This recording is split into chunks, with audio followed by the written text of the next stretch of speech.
অবস্থা তো সিরিয়াস। কারণ বিয়ের জন্য যে ভয়টা পাবে না, কিসের জন্য পাবে না? তোমার জিনিসটা হচ্ছে এতটুক, তার অধিকাংশ ভিতরে ঢুকে গেছে, শুধু আছে মাথাটা।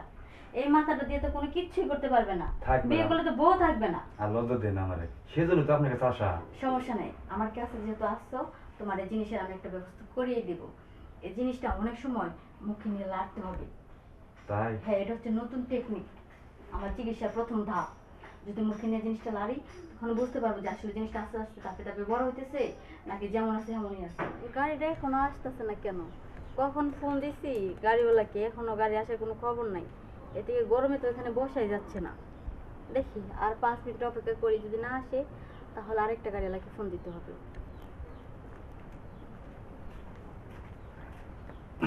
ম্যাডাম, জি।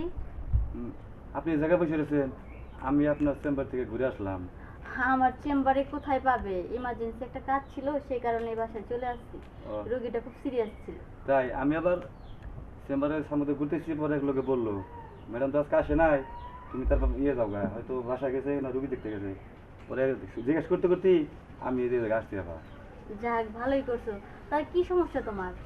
সমস্যা তো আবার অনেক বড়, কেমনে বলি। শোনো, ডাক্তার হচ্ছে বন্ধুর মতো, তার কাছে কোনো কিছু লুকাতে হয় না। তোমার যা সমস্যা সবকিছু বলো। সবকিছু যদি নাই বলো, তাহলে সঠিক চিকিৎসা কিভাবে পাবে? তা অবশ্যই ঠিক আছে, না বললে তো আপনি সমাধান দিতে পারবেন না। না। শুনেন ম্যাডাম, আমি অনেক দিন যাবত আমার বাসায় থেকে না আমার বিয়ে করে চাইছি, কিন্তু আমি সাহস পাইতেছি না। সত্যিকার আসলে আমার যে মেশিনটা না, একদম জানি কেমনি ঘুমায় থাকে, দাঁড়ায় না। মেশিনের সমস্যা না? হ্যাঁ। আচ্ছা, সমস্যা নাই, আমি তো আবার এই রোগেরই ডাক্তার। আপনার যত সমস্যা আছে সবকিছু একবারে সমাধান করে দিব। কিন্তু জিনিসটা সবচেয়ে দেখতে পারলে ভালো হইতো। আরে ম্যাডাম, এই এই জায়গায় আর দেখান যাবো আমার না ম্যাডাম, আর 2-3 দিন বলছে, তাদেরও আপনি সমাধান দিয়ে দিয়েছেন, সেই বিশ্বাসে কিন্তু ম্যাডাম আমি আপনার কাছে আসছি। বুঝতে পারছি, সমস্যা নাই, এখানে তো লোকজন তেমন আসে না। ওই যে রুমটা আছে না, হ্যাঁ ওই রুমটা ম্যাডাম। পুরো ফাঁকা। ওই রুমে আমি কিছু কিছু রুগী আছে, ওই রুমে জি জি। নিয়ে আমি চিকিৎসা দিই, কারণ আমার চেম্বারটা হচ্ছে ছোট। ওখানে রুগী নিলে ওইরকম করে আমি চিকিৎসা দিতে পারি না।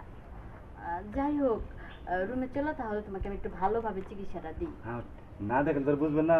তাহলে ম্যাডাম আপনি ভিতরে নিয়ে চলেন। আচ্ছা, আসো।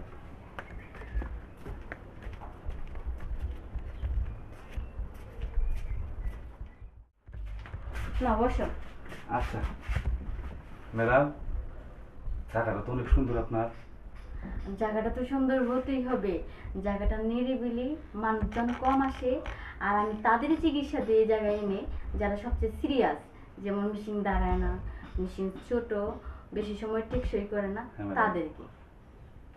ম্যাডাম, আপনি শুধু আমার এই কাজটা করে দেন, টাকা যত চান পাবেন, আমি যেন বিয়ে করতে পারি ম্যাডাম। আমার কাজ হচ্ছে সবাইকে সেবা দেওয়া। টাকা এটা কোনো বিষয় না। তোমার জিনিসটা আমাকে দেখতে হবে, যদি নাই দেখি তাহলে কিভাবে বুঝবো যে আসলে তোমার সমস্যাটা কোথায়?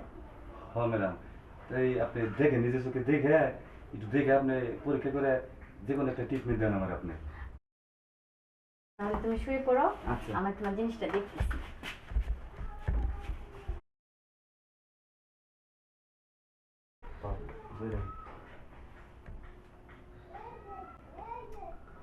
অবস্থা তো সিরিয়াস।